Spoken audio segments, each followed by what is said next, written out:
Pokret Snaga Srbije Bogoljub Karić na izbornoj konvenciji u Kikindi predstavio je kandidate za narodne poslanike iz Severno-Banatskog okruga.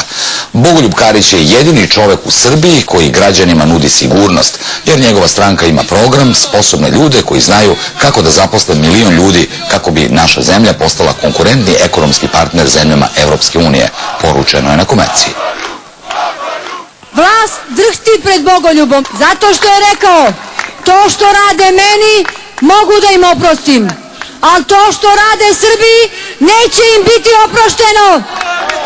17 godina su nas varali. Slušam sinoć jednog predsjednika jedne dobre partije koji postavlja pitanje na konvenciji u jednom gradu i kaže ovako: da li postoji negde neki lider u nekoj partiji da je nešto uradio?